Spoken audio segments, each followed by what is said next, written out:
ये हमारी नई पार्लियामेंट है, उसका जो पहला सेशन हुआ है वो वुमेन एम्पावरमेंट को, वुमेन अपलिफ्टमेंट को, जो औरत स्त्रियों का सशक्तिकरण है उसके लिए डेडिकेट किया गया। तो ये बहुत बड़ी स्टेटमेंट बनाई है जो भारतीय जनता पार्टी है, हमारे ऑनरेबल प्राइम मिनिस्टर हैं, वो कोई भी मुद्दा, कोई भी चीज डिस्कस कर सकते थे, लेकिन उन्होंने वुमेन को एज अ प्रायोरिटी रख के, गर्ल चाइल्ड को, हमारी जो यंग वुमेन है, एल्डरली वुमेन है, सबको प्रायोरिटी रख के महिला सशक्तिकरण का मुद्दा उठाया है।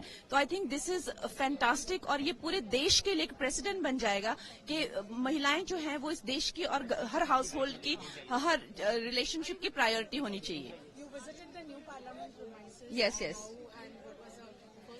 आई थिंक हम तो सब स्तब्ध रह गए, हमारे पास शब्द नहीं थे व्यक्त करने के लिए कि कितना भव्य, और जो हमने महान संस्कृति भारत की जो बातें सुनी है, जिस तरह से हमने सुना है कि एक ऐसा काल, वैसा ही जो स्वर्णिम काल या अमृत काल की जो बातें करते हैं उसको जो फिट बैठता हुआ बिल्कुल उसकी इमेज को लेके या उसके इम्प्रेशन को लेके, ये बिल्कुल ये इस तरह की भव्य इमारत जहाँ पे भारत और भारतीयता का इतना खूबसूरत प्रदर्शन किया गया है, छोटे से छोटे लेके हैंडीक्राफ्ट्समैन से लेके संस्कृति से लेके धर्म से लेके हर चीज को बहुत ही प्रभावशाली तरीके से जो है वो दर्शाया गया है।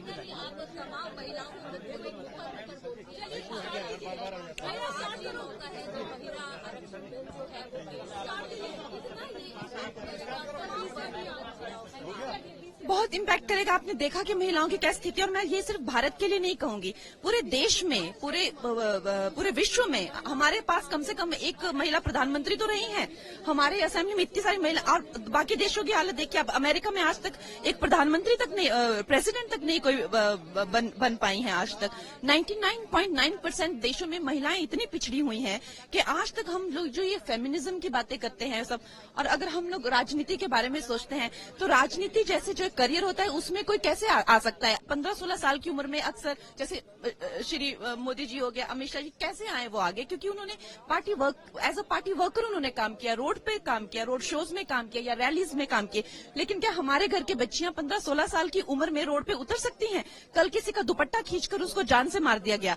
इतनी मोलेस्टेशन, इतनी पिंचिंग, इतनी टीजिंग, इतने ज्यादा उनके साथ अभद्र व्यवहार होता है। तो क्या महिलाओं को आरक्षण नहीं चाहिए? ऑफकोर्स महिलाओं को आरक्षण भी चाहिए और सुरक्षा भी चाहिए।